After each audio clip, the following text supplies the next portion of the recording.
Bom, olá pessoal, eu sou o professor Fred Sauer, estou aqui muito feliz gravando para vocês uma revisão da nossa prova V1 de Fundamentos de Redes, né?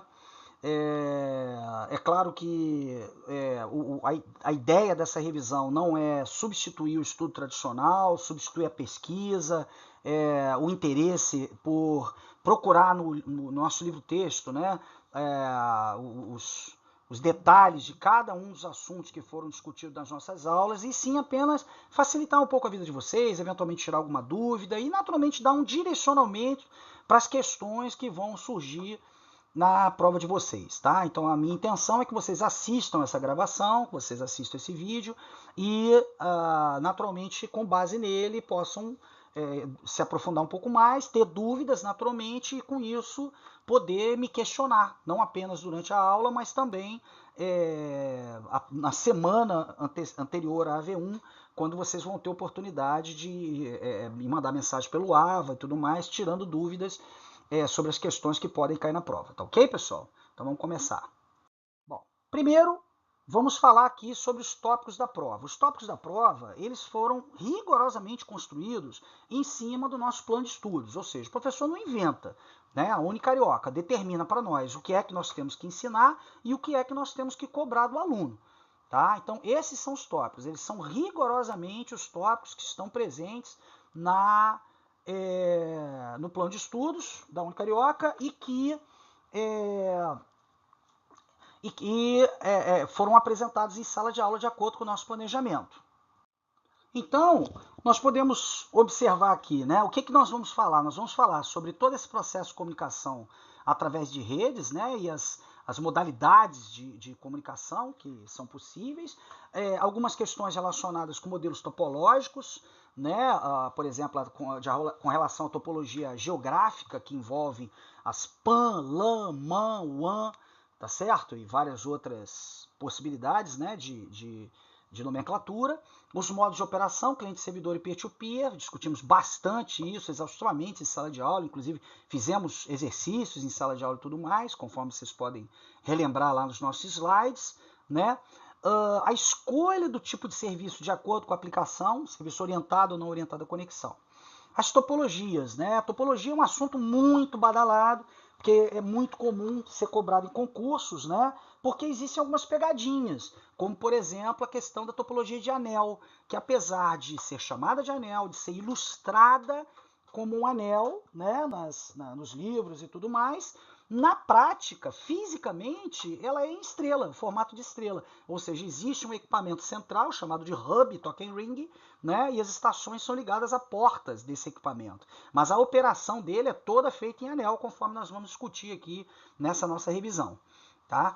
Bom, depois a gente fala sobre arquiteturas de redes, né? Damos uma pincelada num assunto que é inclusive uma disciplina do nosso curso, né? Arquiteturas de redes. E aí nós vamos fazer algumas comparações entre os dois principais modelos, não são os únicos, mas são os principais modelos, que são o modelo OSI e o modelo TCP/IP. Vamos discutir as funções de cada camada e as relações entre essas camadas, né?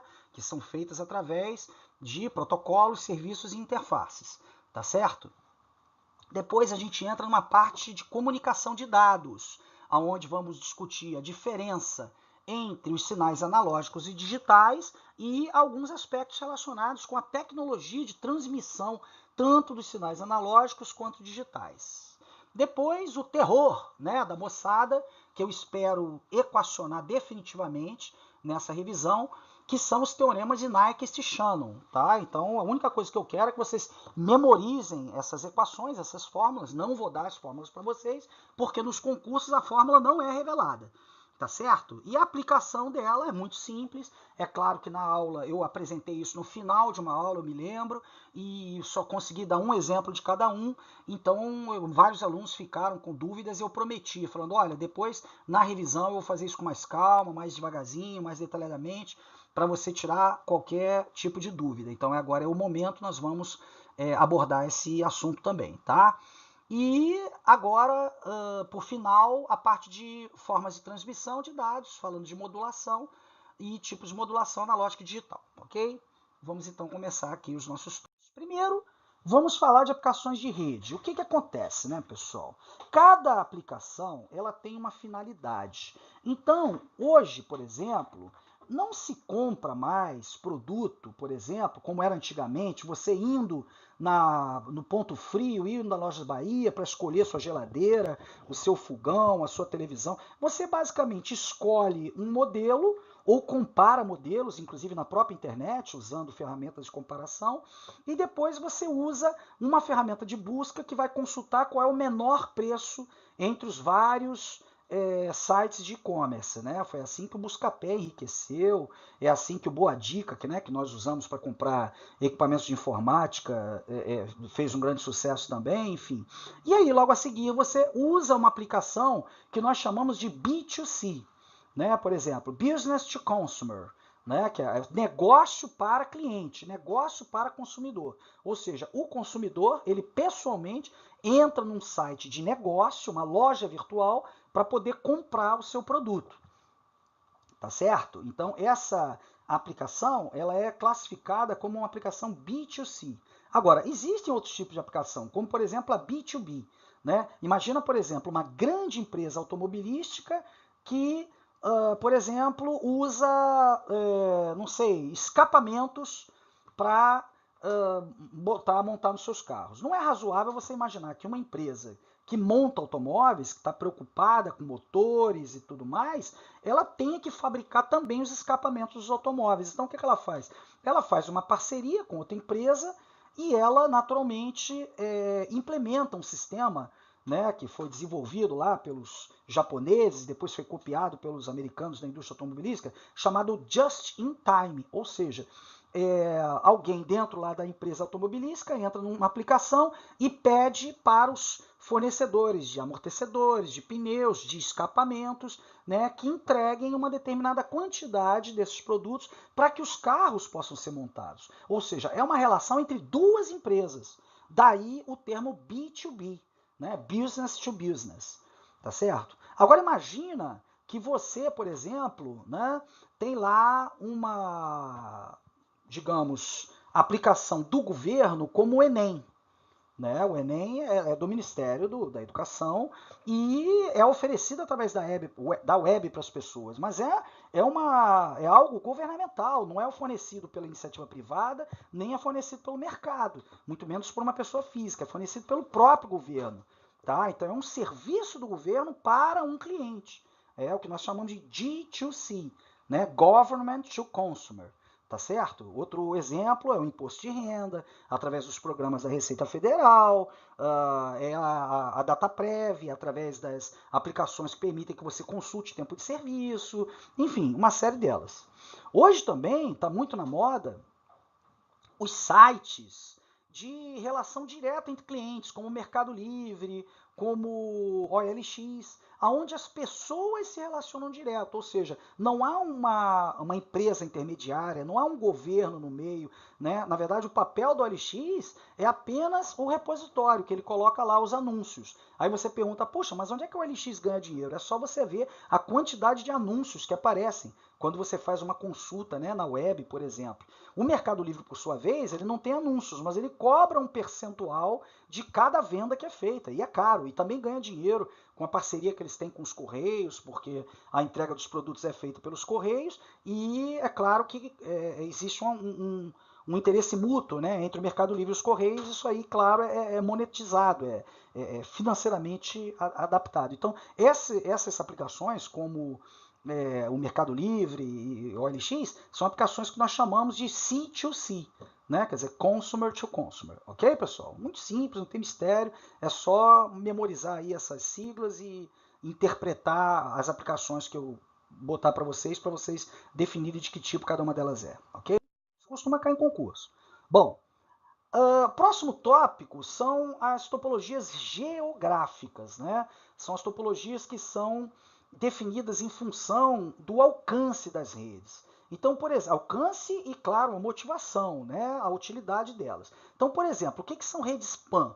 PAN, esse P vem de personal, né? Pessoal em português. Então, é uma rede que serve para atender a uma pessoa, centralizada em uma pessoa.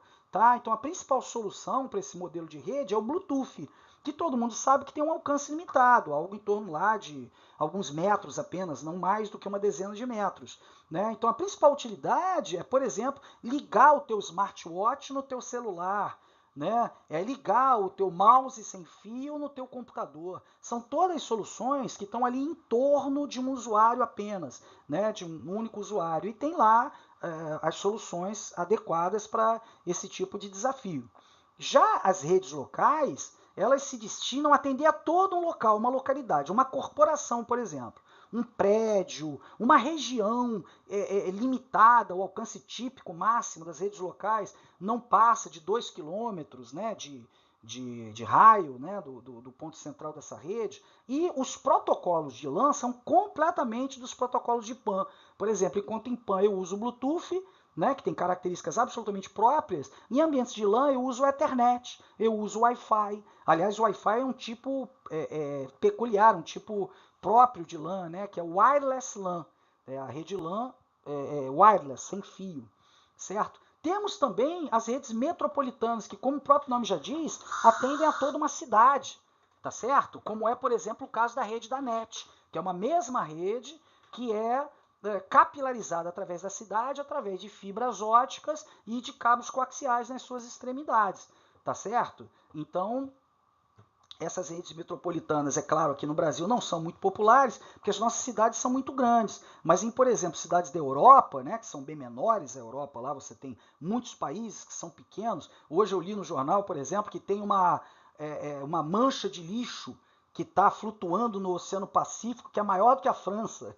Né? Quer dizer, são países pequenos. A Bélgica é um país muito pequeno, cabe dentro de um município, muitas vezes, né, do Brasil. Enfim, então as redes metropolitanas, é claro, elas são mais viáveis em cidades fisicamente menores, né, do que grandes metrópoles, como o caso de São Paulo, por exemplo, né, que é uma das maiores metrópoles do mundo. Ok? Mas os protocolos também são absolutamente proprietários, né? No caso, por exemplo, das redes MAN, você pode ter como exemplo a Metro Ethernet, pode ter o WiMAX, que é uma solução sem fio, tá certo? Entre outras possíveis soluções. E a rede WAN é uma rede de alcance ilimitado, na verdade, ele coloca longo alcance, mas longo passa uma imagem de que tem um limite, mas não tem. Né? No dia que nós tivermos lá pessoas morando na Lua ou em Marte, né, que seria o próximo objetivo, nós vamos continuar tendo uma WAN, tá? Porque os protocolos usados nas WAN, eles não são suscetíveis a questões de distância, como acontece nas redes PAN, nas LAN e nas MAN. Né? As WAN, elas não levam em consideração distâncias. As distâncias, elas são ilimitadas. E nós temos a internet, que é um tipo particular de WAN, né, que é uma WAN de roteadores gratuita, né, pública, feita para atender as conexões através de TCP e IP, tá certo? Que são feitas usando-se os sockets, né, de comunicação. Ok, pessoal? Bom, o tópico anterior foi sobre topologias geográficas, né? O próximo tópico agora é sobre topologias físicas e lógicas de redes. Né? Então, as principais topologias físicas e lógicas, elas são de barramento, de anel e de estrela.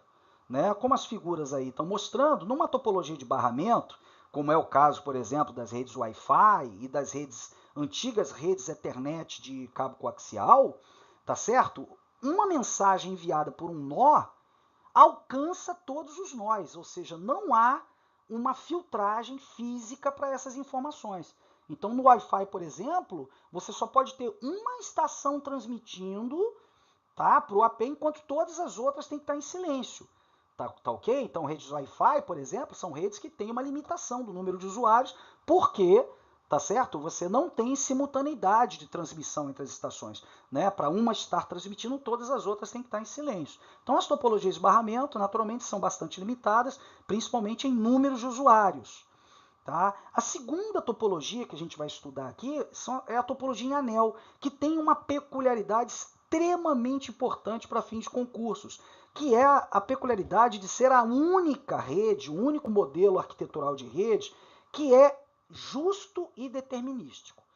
Por que ele é justo? Ele é justo porque todas as estações têm a mesma oportunidade de transmitir.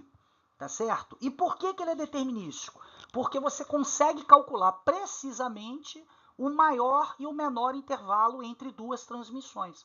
Né? Qual é o menor intervalo entre duas transmissões? É a situação hipotética onde somente uma estação deseja transmitir. E qual é o maior intervalo entre duas transmissões? É a situação hipotética de eu ter todas as estações aguardando para transmitir. Tá certo, pessoal?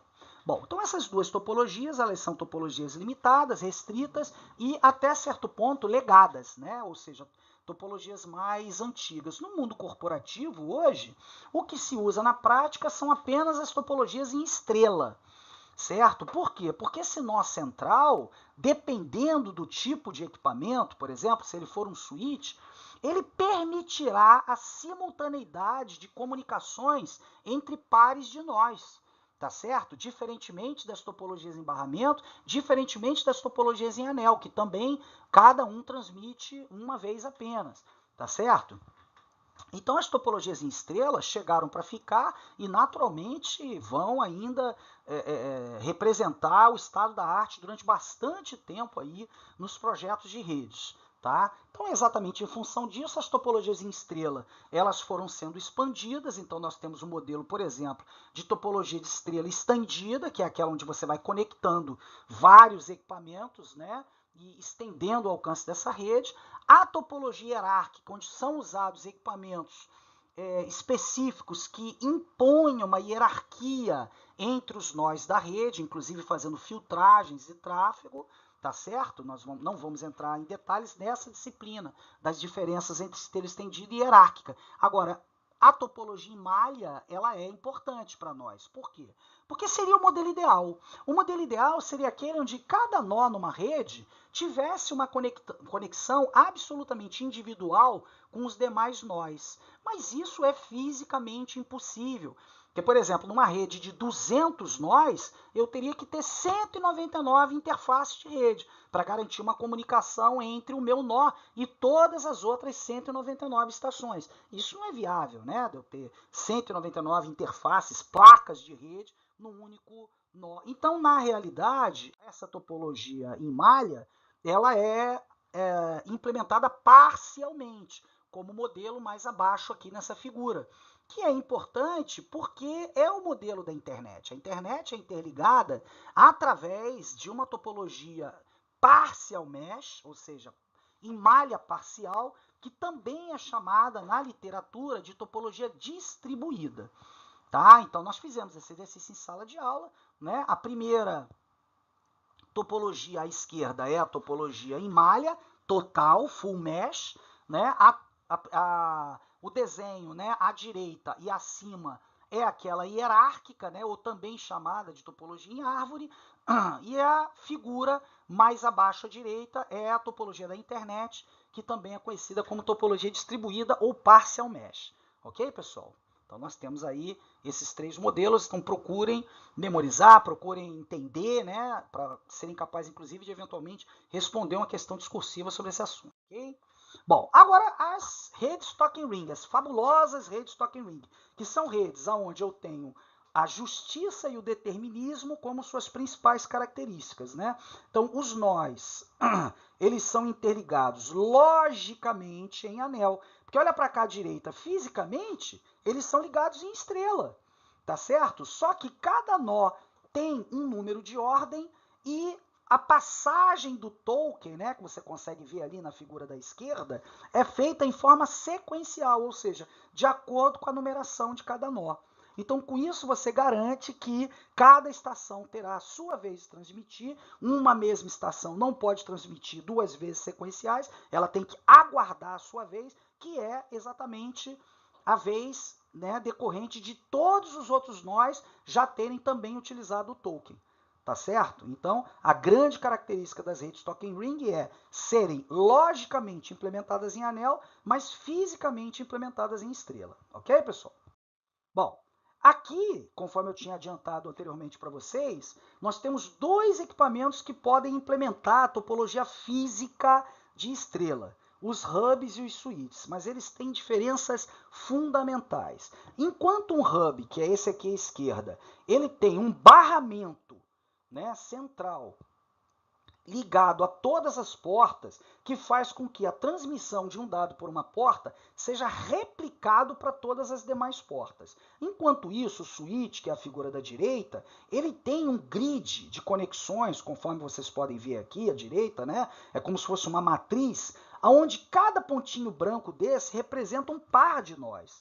Então, eu posso ter simultaneidade. Enquanto a porta 1 está transmitindo para a porta 2, a porta 3 está transmitindo para a porta 4 e assim sucessivamente. A porta 1 pode estar transmitindo para as portas 2, 3 e 4, enquanto a porta 5 está transmitindo para a porta 2, 3 e 4.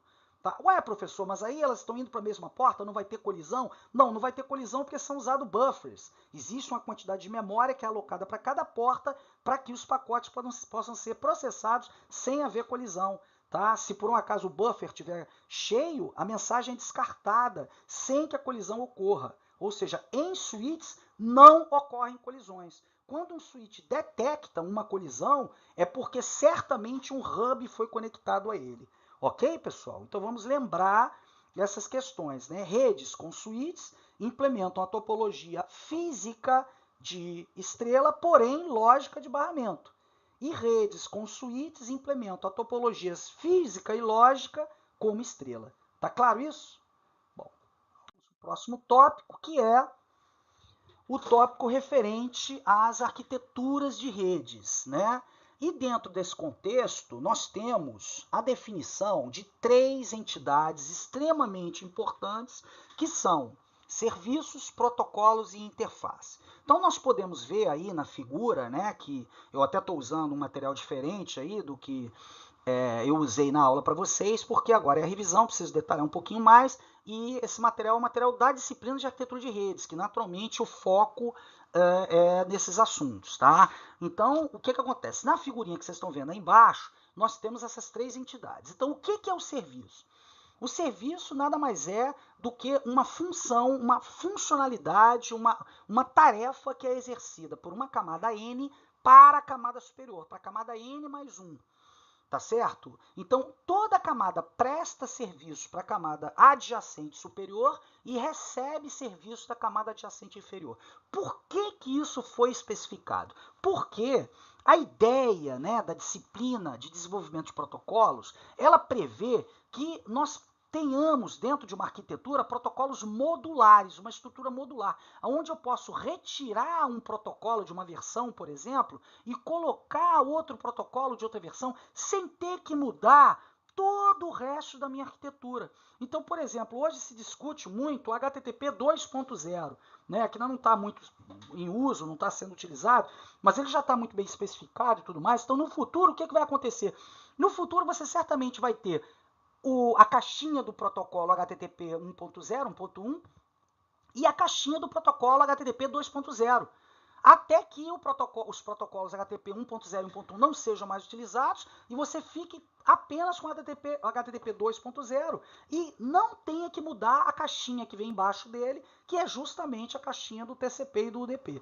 Tá certo? Então a grande sacada dessa especificação de protocolos através de serviços, o protocolo propriamente disso da interface, é justamente a modularidade e a característica, a capacidade de você trocar módulos sem ter que trocar toda a tua arquitetura, sem ter que trocar todo o teu sistema operacional. Tá? Então, na figura aí vocês conseguem ver, né? Eu tenho uma camada N, eu tenho uma camada N mais 1, né? No caso ali ele está representando com o usuário de um serviço, que é a camada N mais 1, e nós temos os serviços da camada N que são providos. Aí temos aqui uma linha vermelha, e nós podemos observar 2 interfaces, uma interface N e uma interface N-1. Então, o que seria essa interface?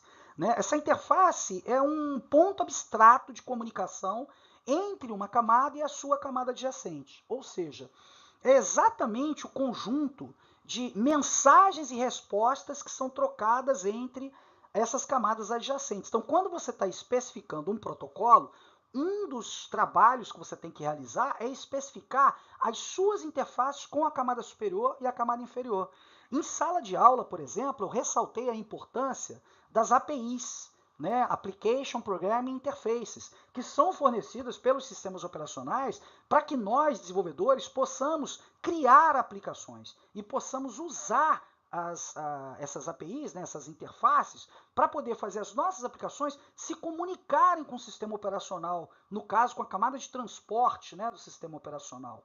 Tá ok? Então eu sempre costumo dizer em sala, o sistema operacional é escravo da aplicação. Então é você que é desenvolvedor que vai definir se o teu protocolo vai ser operado em TCP ou em UDP, se a tua aplicação vai ser confiável ou não confiável. Digamos que você resolva desenvolver um jogo. O que vai acontecer? Imagino que parte do jogo vai ser executado em cima de TCP e parte em UDP. Então você que vai ter que especificar isso no teu programa, né, usando as APIs do sistema operacional que são necessárias para que você tenha uma comunicação entre a camada de aplicação, entre a tua aplicação e a camada de transporte do sistema operacional. Tá ok, pessoal? Então, serviços são funcionalidades prestadas, serviços prestados por uma camada N para a camada N mais 1. Tá? O que são protocolos? Protocolos são conjuntos, né, de mensagens baseadas em regras e formatos, né, dessas mensagens que permitem uma comunicação horizontal entre protocolos, entre entidades pares. Então é assim, um cliente FTP é par de um servidor FTP. Um cliente web, um browser, é par, que está embutido no browser, né, é par de um servidor web. Tá certo? Um cliente Telnet é par de um servidor Telnet. Então, esses protocolos, eles são executados, é claro, isso é abstrato, isso aí é absolutamente, não é assim que funciona, né? Essa é uma abstração que nós temos, de que a comunicação está ocorrendo de forma horizontal, mas, na verdade, as mensagens de protocolo elas vão ser encapsuladas e enviadas para camadas inferiores, né? Para que elas cheguem até o meio físico, entrem nas redes, sejam trafegadas, enviadas até o destino final, onde elas vão sendo desencapsuladas até chegar na entidade par. E quando chega na entidade par, a abstração que nós temos é que essa comunicação é horizontal. Tá ok, pessoal? Então, já expliquei serviço, expliquei interface, expliquei protocolos. Então, aqui nós temos as definições formais, né? Os serviços são conjuntos de funções, de tarefas, né? De funcionalidades que são fornecidas de uma camada N para a camada superior, N mais 1, tá certo? E essas funcionalidades, esses serviços, necessariamente são prestados dentro de um mesmo computador ou dentro de um mesmo dispositivo, como um switch, um roteador, enfim. Então, essas funcionalidades elas estão dentro de um mesmo dispositivo. Já os protocolos, eles são executados entre dispositivos diferentes, porém pares, necessariamente pares. Não existe, por exemplo, uma comunicação horizontal entre o TCP e o IP. A comunicação entre o TCP e o IP é vertical. Afinal de contas, o IP é uma camada que está abaixo da camada TCP, tá certo? Então, os protocolos, eles são comunicações horizontais, conforme a gente já explicou, ok? E as interfaces são pontos abstratos de comunicação entre camadas adjacentes, onde são definidas quais são as informações, quais são as mensagens e as respostas que são trocadas entre essas camadas adjacentes. Ok, pessoal? Bom, agora vamos conhecer, né, vamos discutir o principal modelo arquitetural de redes existente, que é o modelo OSI da ISO. Esse modelo, ele nunca foi implementado. Ele nunca foi implementado e mesmo assim eu estou aqui dizendo para vocês que ele é importante, que ele é relevante e que ele precisa ser discutido. Por quê? Porque o modelo OSI ele surgiu no momento em que a indústria ela estava empolvorosa porque o Departamento de Defesa norte-americano, que na época, né, eu estou falando aí de final da década de 70, início da década de 80, era o maior comprador de software do planeta. Era o Departamento de Defesa norte-americano. E o Departamento de Defesa tinha encomendado para a ISO, que é o órgão de padronização, um modelo de referência que especificasse o que uma arquitetura de redes deveria fazer, sem dizer como fazer. Então, cada fabricante tinha que desenvolver a sua solução baseada nesse modelo, que era o modelo RM-OSI. Tá certo? Então foi o primeiro modelo arquitetural de redes, muito se discutiu e muito se deliberou no bojo, né, da definição do modelo OSI. Entre essas discussões, por exemplo, esse conceito de serviços, interfaces e protocolos surgiu no bojo do modelo OSI e serviu para a gente ter o TCP/IP, que hoje é um sucesso é a arquitetura de protocolos que já existe há quase 40 anos e que tende a crescer e ser cada vez mais utilizada no mundo inteiro. Não é verdade? Quem diria que você teria um dia um celular, um aparelhinho pequenininho, diminuto, móvel, né, móvel e portável, que executa o TCP/IP, tá certo? Seria impossível com o modelo OSI, dado o tamanho dele. Tá? Então aqui à direita vocês veem a figura do modelo OSI. O modelo OSI, ele é um modelo de 7 camadas, né? Essas camadas elas são ordenadas, né, em física, enlace, rede, transporte, sessão, apresentação e aplicação. Palavra mágica, FERTSA, né? Então vamos memorizar essa palavra mágica porque é importante, costuma ser cobrado bastante em concursos a ordem dessas camadas e a função de cada camada. Tá certo? Então esse modelo OSI é um modelo que define o que fazer e não como fazer, como eu falei, tem 7 camadas, mas não teve grande sucesso prático porque ele é extremamente complexo, muito pesado, incompatível com as soluções de hardware disponíveis na época, tá certo? E quase que simultaneamente o TCP/IP é lançado com um grande sucesso e muito mais praticidade, ok? Bom, então essas aqui são as funções das camadas do modelo OSI. Eu pretendo que vocês, eu espero que vocês tenham cuidado de ler, né, interpretar, e caso tenham qualquer dúvida referente a essas tarefas, essas funções, vocês me mandem através do AVA para que eu possa esclarecer e documentar uma resposta para vocês. Mas é lógico que a função do professor também é de facilitar, de indicar um caminho mais simples. Então está aqui o caminho mais simples. Essas funções, elas necessariamente têm que estar decoradas, memorizadas por vocês.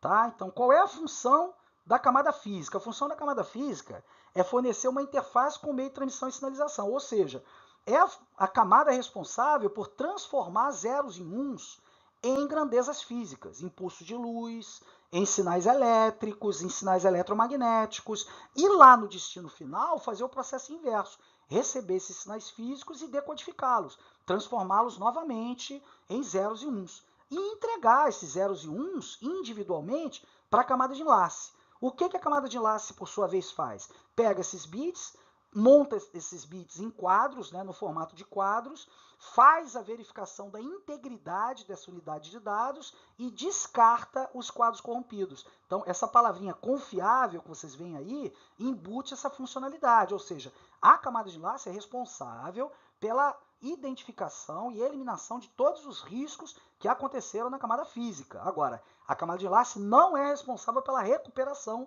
desses dados perdidos. Esses dados perdidos vão ser recuperados lá na camada de transporte, tá?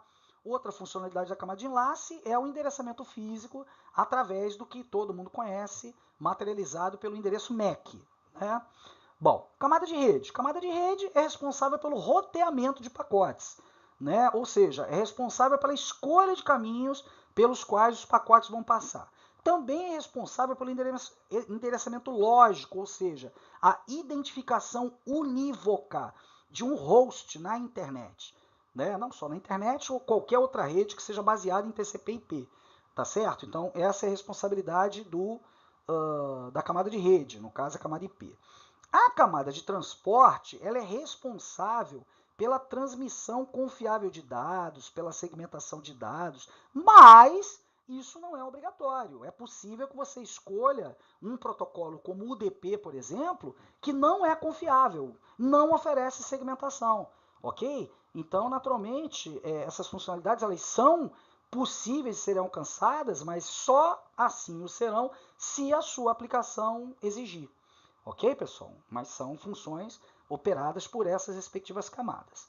A camada de sessão, como o próprio nome já diz, é responsável por criar, manter e finalizar sessões. E o que é uma sessão? Uma sessão é uma conversação, é um diálogo entre um cliente e um servidor.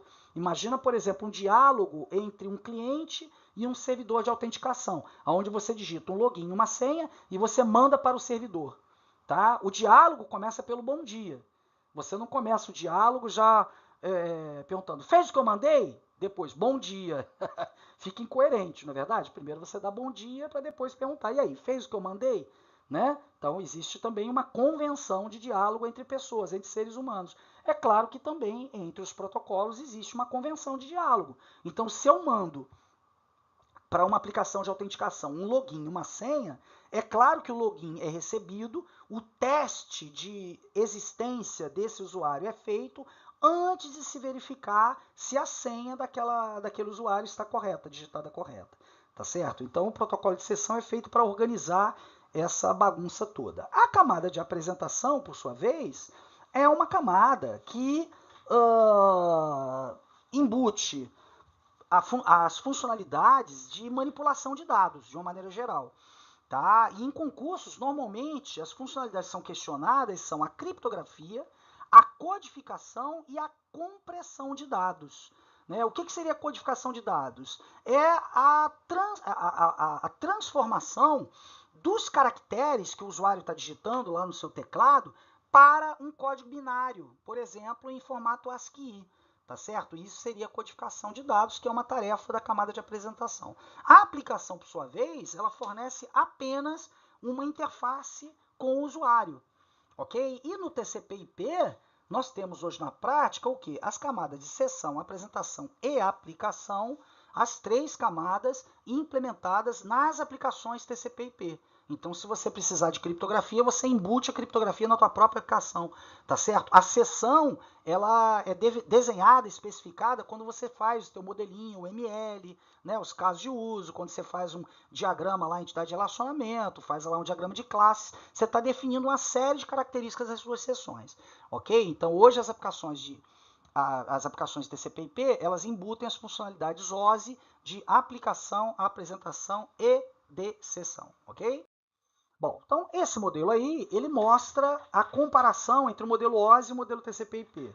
Modelo OSI, o modelo de 7 camadas, FERTSA, física, enlace, rede, transporte, sessão, apresentação e aplicação, e o modelo internet, ou modelo TCP/IP, né, também chamado de modelo internet, de apenas 4 camadas, né, sendo que a camada de aplicação do modelo internet, ela aborda as funcionalidades de aplicação, apresentação e de sessão do modelo OSI, tá ok? A camada de transporte da arquitetura internet é bem mais simples que a do modelo OSI, mas tem a mesma funcionalidade.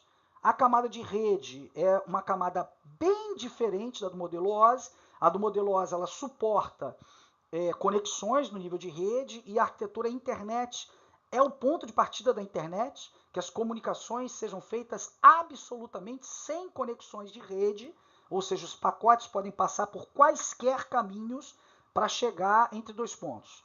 Então não há incoerência nenhuma na internet você mandar um pacote do Rio de Janeiro para Niterói e esse pacote passar na Ásia, passar na China, por exemplo. Não podemos atribuir isso à atividade hacker. Isso é decorrente, naturalmente, de métricas de roteamento favoráveis. Tá certo? Então, dentro do modelo internet, o nome da camada de rede é internet. Em português aqui está traduzido para interrede, né? Mas é internet. E a primeira camada do modelo TCP/IP, né, é a camada de acesso à rede, Network Access, chamado em algumas referências de intra-rede também, tá certo? Ou intranet, que abrange as funcionalidades de camada de enlace e de camada física do modelo OSI, ok? Então essa comparação aqui é importante, vocês precisam saber e conhecer as duas arquiteturas, perfeito? Bom, agora vamos discutir os serviços de transporte da internet, né, do TCP/IP. Existem 2 protocolos principais. Por que principais? Porque existe mais um protocolo, que é o protocolo SCTP, né, o Stream Control Transport Protocol, que ainda é um protocolo relativamente recente, ainda em pouco uso, e por alguma razão ainda não está presente no nosso plano de estudos. Então não vou inventar aqui para vocês alguma coisa que ainda não é discutida, não é badalada. Mas nós temos então o TCP e o UDP, que são os principais. O TCP é um serviço de transporte orientado à conexão, enquanto o UDP é não orientado à conexão. Então o que significa isso? O serviço TCP ele tem uma conexão de transporte entre origem e destino. Não é de rede, tá, pessoal? Na rede não existem conexões, mas ele tem uma conexão de transporte, ou seja, há um vínculo permanente, durante a existência daquela conexão, entre origem e destino. Então, existe uma maneira do destino, por exemplo, conferir se tudo que foi enviado pela origem efetivamente chegou ao destino, através de mensagens que são enviadas por essa conexão de transporte. Já o UDP não tem conexões. Então, o requisitante, por exemplo, formata a sua mensagem, envia ela através de UDP, ela é enviada para um socket de destino, tá certo? E o servidor recebe aquilo, mas se ele não receber, ele não tem como saber que uma mensagem foi enviada e foi perdida pelo meio do caminho. Tá claro isso? Então nós vamos discutir agora exatamente isso. Existem aplicações que são absolutamente compatíveis com o serviço orientado à conexão e aplicações que não demandam confiabilidade, consequentemente, não usam o serviço TCP. Por quê? Porque esse serviço TCP, como está escrito aqui no nosso slide, ele não vai te garantir temporização. Muito pelo contrário, a prioridade dele é confiabilidade. Então, enquanto ele não recuperar todos os pixels de uma tela, ele não vai passar para o quadro seguinte. Você já pensou, você assistir um jogo de futebol, onde a cada pontinho de cor da tela perdido, a transmissão interrompe para poder recuperar essa transmissão? Né? Então é só usar o bom senso que vocês vão entender que tipo de aplicação é mais adequada ao TCP e que tipo de aplicação é mais adequada ao UDP. Ok, pessoal? Bom, então continuando aqui, nós temos um resumo, né, das aplicações e as suas características fundamentais. Então, por exemplo, aplicações que demandam confiabilidade, transferência de arquivos, e-mail, documentos web, navegação web, são aplicações que não toleram perda. Você não pode ter um caractere faltando no e-mail, tá certo? Imagina que é uma vírgula na frase, não tenha piedade.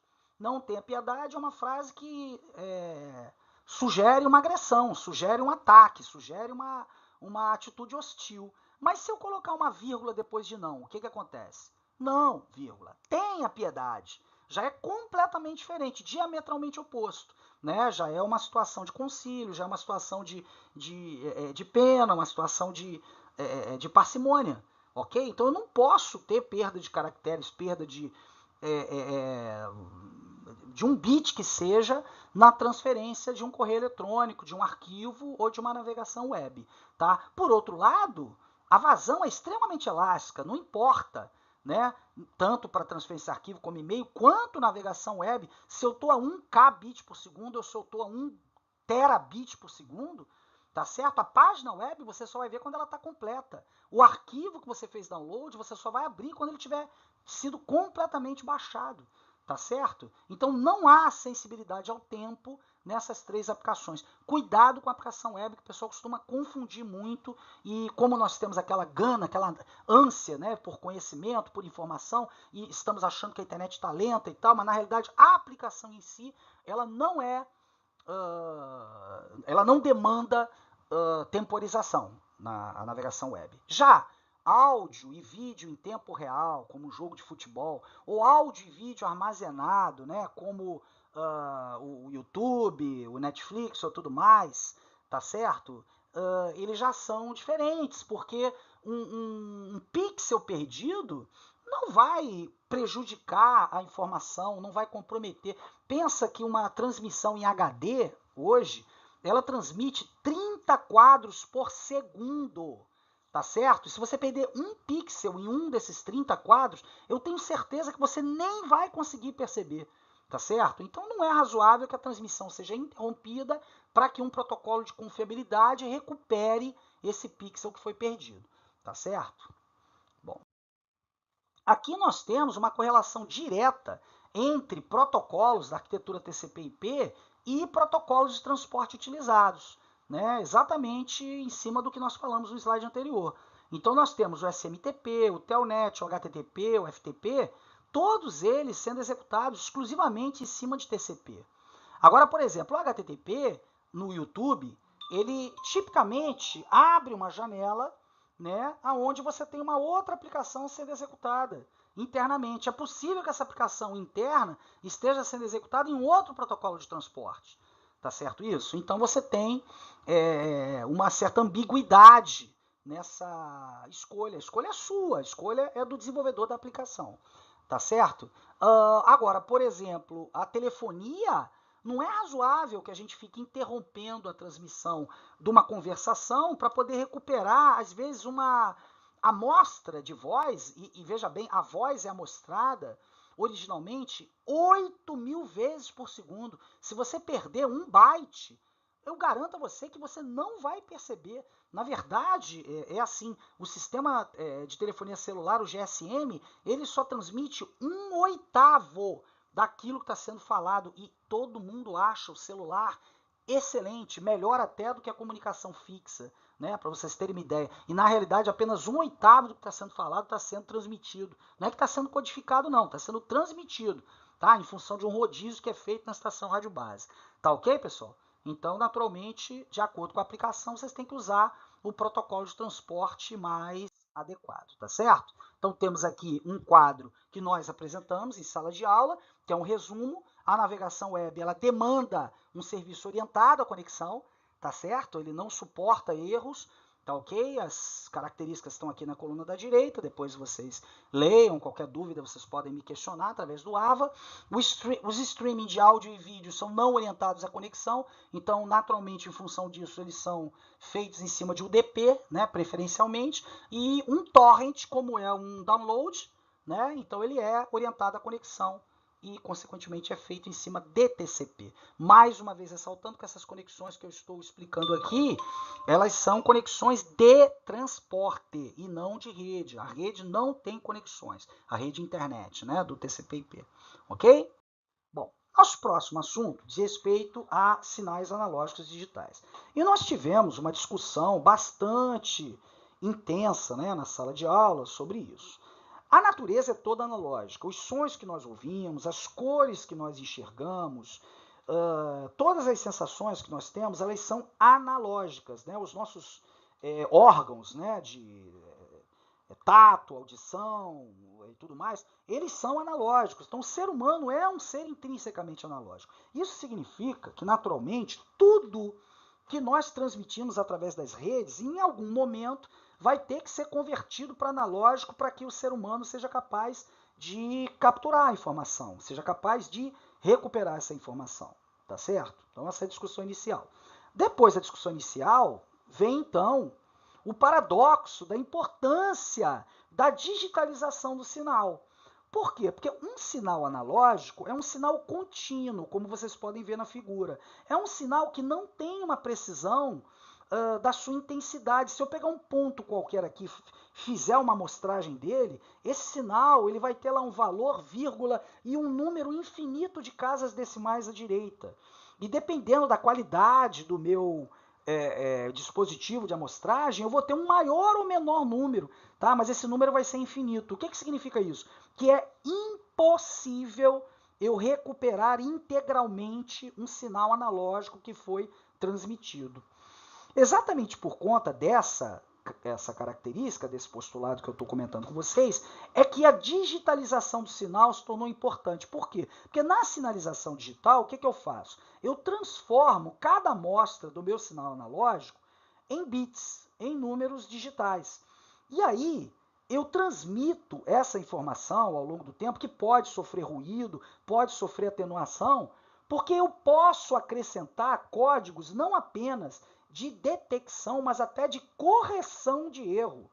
Mais do que isso, eu posso aplicar códigos de compactação, o que é impossível num sinal analógico. Sinal analógico não é modelável matematicamente com precisão. É claro que existem técnicas de modelagem matemática de sinais analógicos, mas elas provocam perda do sinal, tá certo? Então, a digitalização é muito mais simples, é muito mais corriqueira, inclusive, né? Os algoritmos são mais simples, e é a técnica que vem sendo utilizada, então, para garantir maior qualidade nas nossas mídias. A mídia é analógica originalmente, a gente grava essa mídia, digitaliza essa mídia analógica, transformando ela em digital, transmite digitalmente no dispositivo de recepção.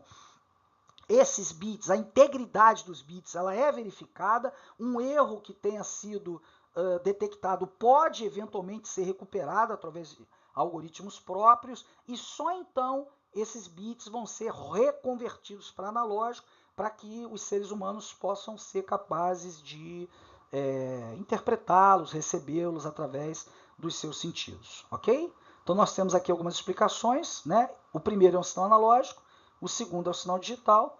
O sinal digital, ele está cruzada aí a explicação, né? Porque eu usei esse slide para fazer uma pergunta para vocês.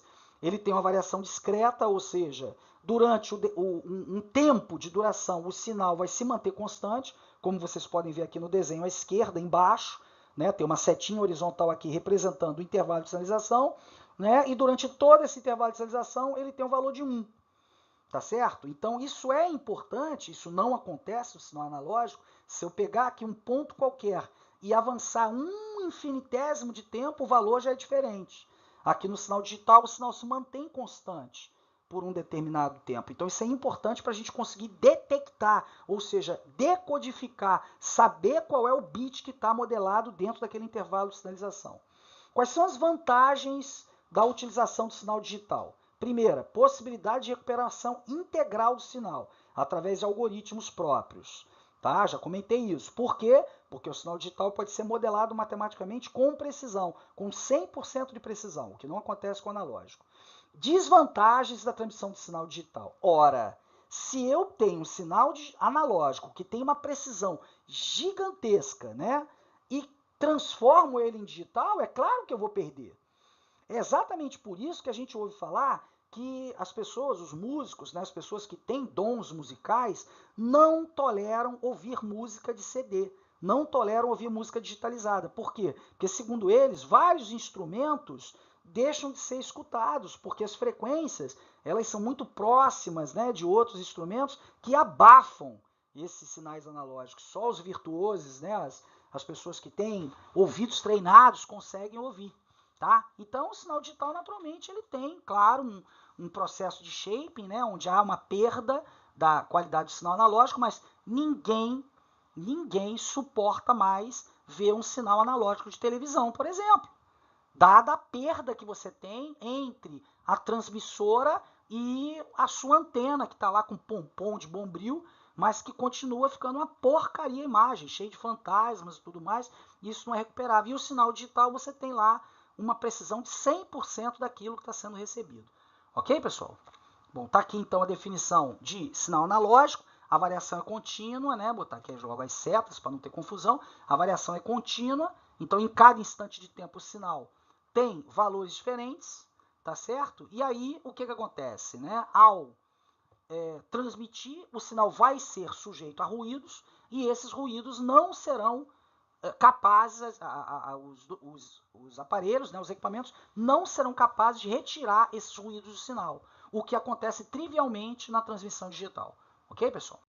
Bom, outro conceito que a gente também tem aí no nosso plano de estudos, e é importante, é o conceito de banda larga, né? E aí, que é uma coisa que faz parte do nosso cotidiano. A banda larga é uma modalidade de transmissão onde obrigatoriamente são criados canais de frequências separados. Ou seja, eu tenho uma simultaneidade de portadoras sendo transmitidas, como vocês podem ver aí na figura. Isso significa dizer que a modulação é uma tarefa, é uma atividade que é absolutamente indispensável em soluções de banda larga, tá ok? O que seria o contraponto da banda larga, então? A banda básica, né? E o que é banda básica? A banda básica é a transmissão de sinal onde não há modulação, apenas há codificação, ou seja, os bits eles são codificados diretamente dentro do meio físico.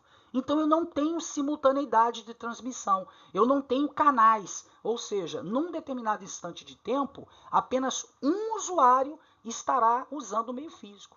Tá certo isso? Então a banda básica é a transmissão em redes locais sem modulação. A banda larga é que a gente tem no Velox, tem no Virtua, tem todas as soluções, tem na fibra ótica, né, no Vivo Fibra, que a gente sabe que tem modulações próprias para fibras óticas, né, o WDM, que a gente já conversou. Aqui o exemplo está mostrando o FDM, mas poderia ser WDM, tá certo? Enfim, então a banda larga você tem essa divisão por canais e no caso a modulação é o recurso que se usa para poder colocar cada transmissão num canal diferente. Ok, pessoal? Bom, próximo assunto, a modulação, né? Já que a gente começou a falar sobre isso. Existem duas técnicas de modulação. A modulação analógica e a modulação digital. Agora, só um pequeno detalhe conceitual que é importante. Em ambos os casos, o que eu vou fazer é inserir um sinal, e modulação é isso. Modulação é a inserção de um sinal numa onda portadora. O sinal inserido é chamado de sinal modulante, porque ele provoca o efeito de modulação. E essa onda portadora, essa onda que vai ser modulada, é uma onda bem feita, uma onda bem construída, é uma onda no formato y igual a seno de x. É uma senoide operando numa determinada frequência específica. Tá ok? Agora, eu posso modular sinais analógicos ou sinais digitais. Por exemplo, o rádio que você tem na sua casa. Né? O rádio que você tem na sua casa, ele tem lá provavelmente apenas duas faixas. O FM e o AM, que são as mais populares. Né? Como o próprio nome já diz, a rádio AM é aquela que modula em amplitude.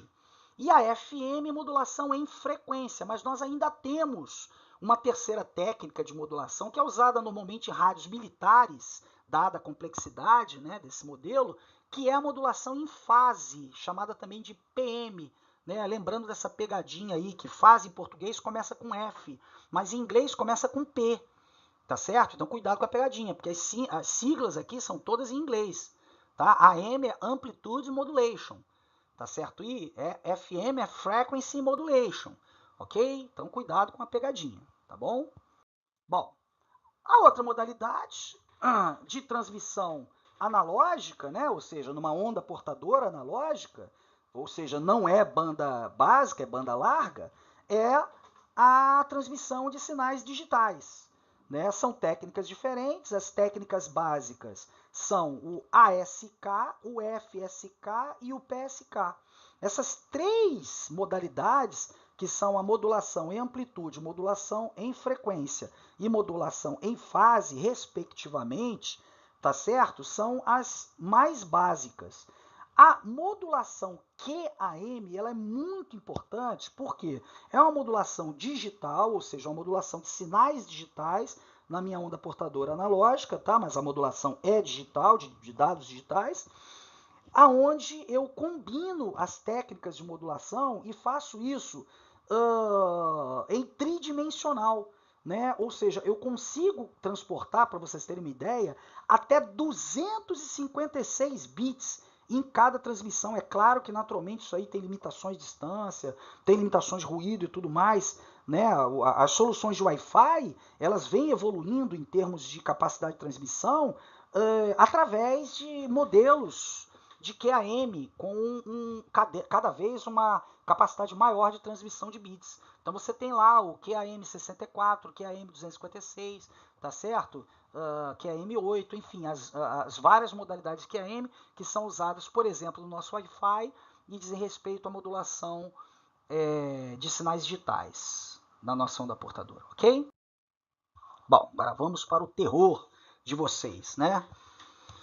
Beleza? Então vamos aqui agora discutir um pouquinho de Nyquist e Shannon.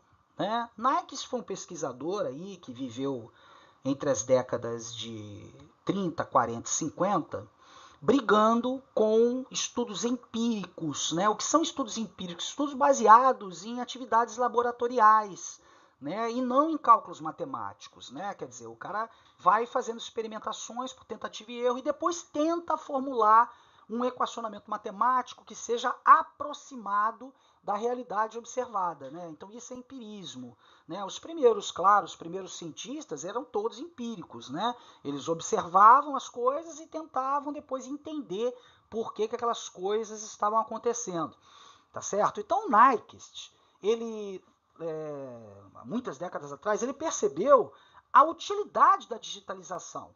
Né, de qualquer coisa. Na época, a única coisa que se transmitia era a voz. Né? As primeiras experiências telefônicas, feitas lá por Graham Bell e todos os outros pesquisadores, né, eram puramente analógicas, né, e muito sujeitos a ruído, com muita perda na transmissão, limitação de distâncias a serem alcançadas. Então, o Nyquist percebeu que seria importante que a voz telefônica pudesse ser digitalizada.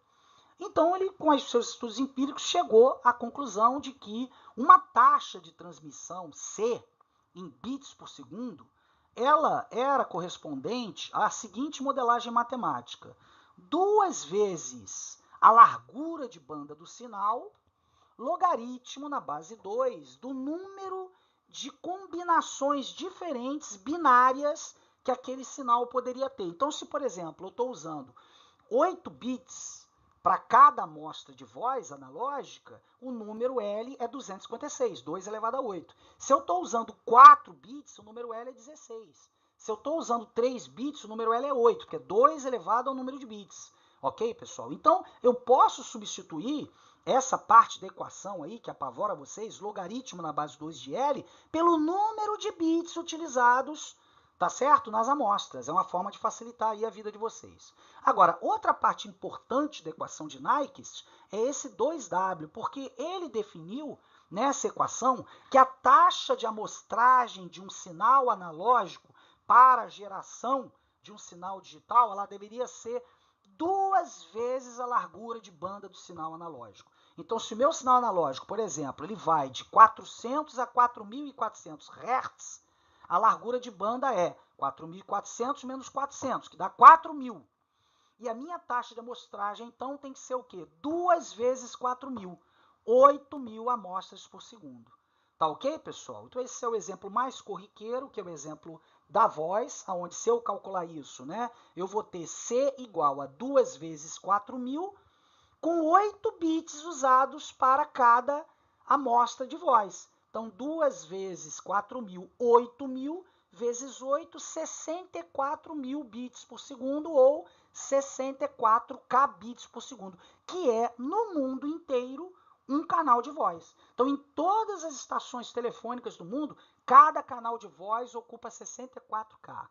Tá certo isso? Nós vamos evoluir esse raciocínio depois para vocês entenderem como que as taxas de transmissão de outras soluções são alcançadas. Todas elas são baseadas em um canal de voz, ok?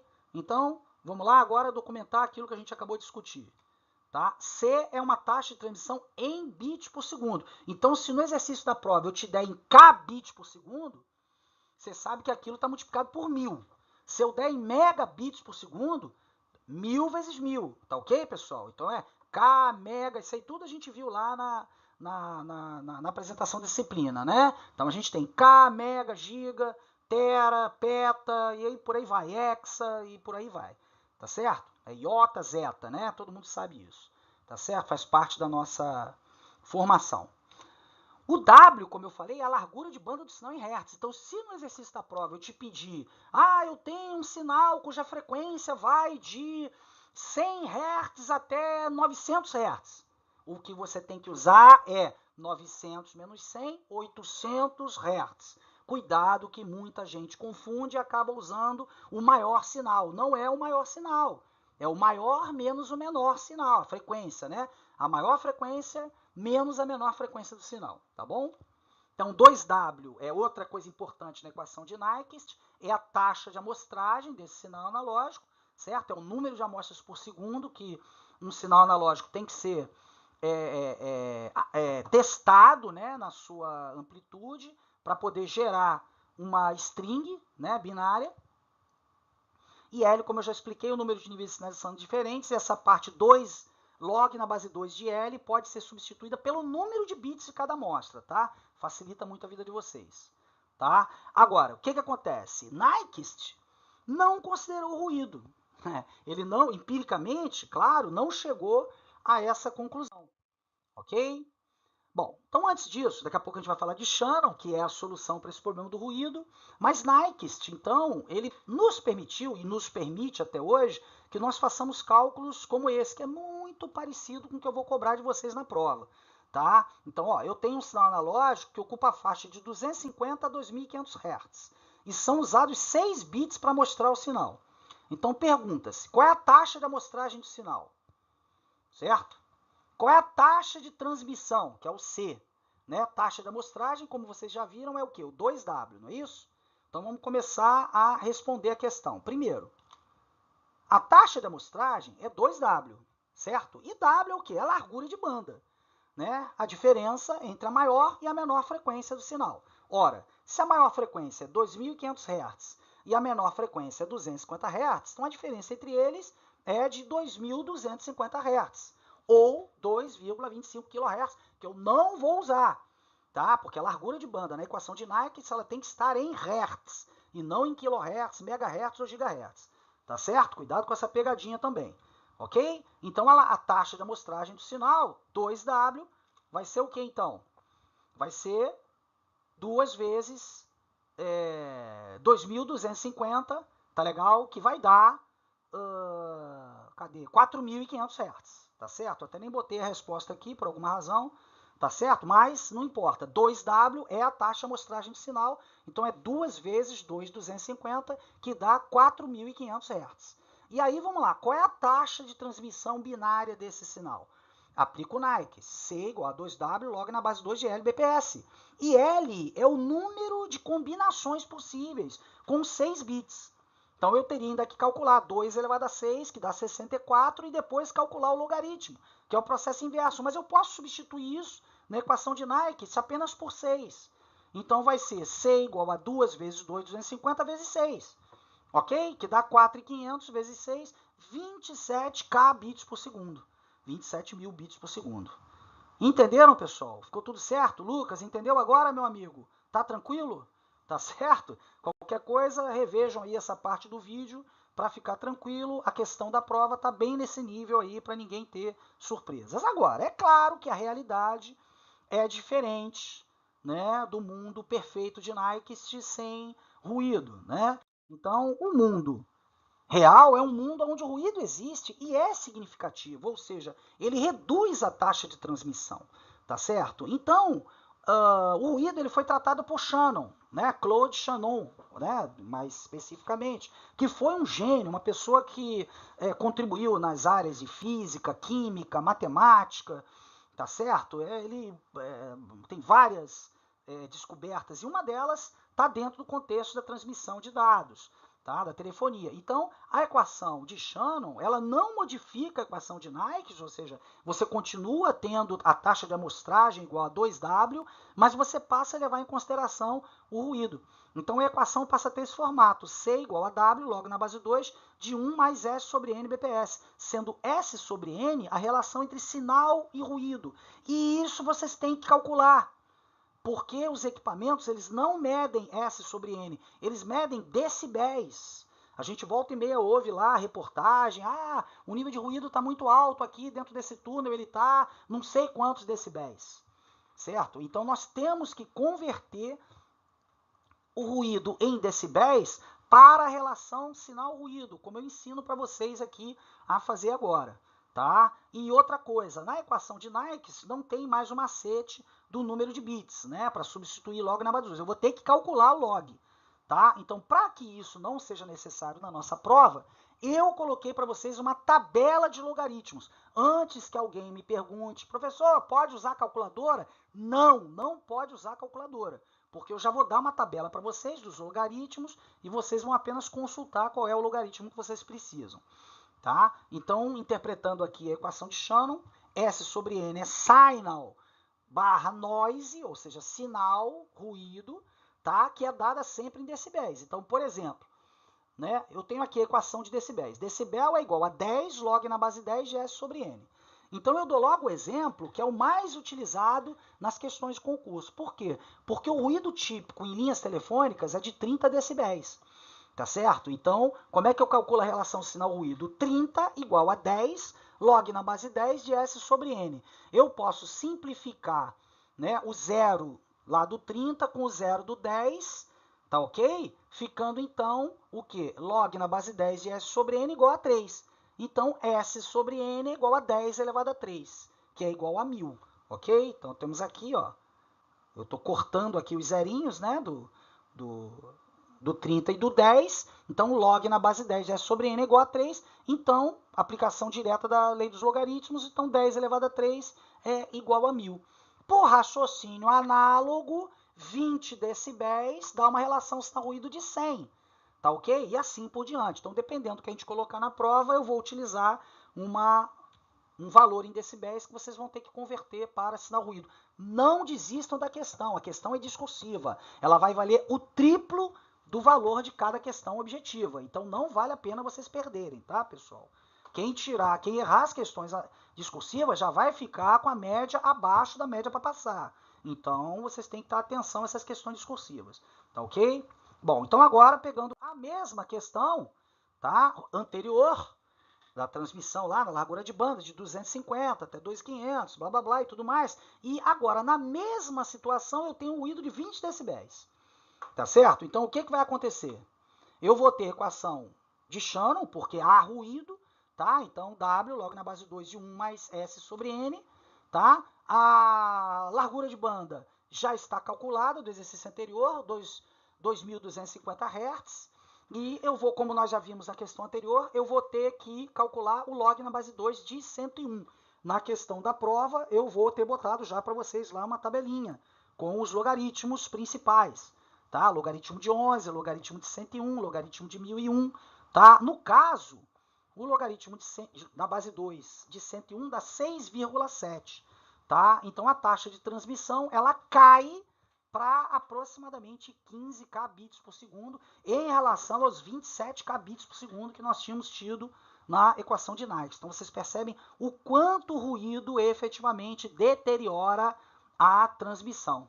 Ok, pessoal? Então, eu espero aí que essa revisão ela seja recebida por vocês com entusiasmo, né? Para quem já me conhece sabe que eu não sou escondedor de jogo, né? Eu quero premiar o aluno que estuda, o aluno que procura, o aluno que chega lá e diz, professor, assisti a revisão, foi bacana, obrigado. É isso. Porque ele vai fazer a prova e eu tenho dúvidas que nenhum de vocês que assistiram essa gravação, que estão ouvindo isso que eu estou falando agora, vai tirar menos que 8 nessa prova, tá? Eu tenho certeza que todas as notas vão ser superiores a 8, a gente vai ter tranquilidade aí para levar o resto do período.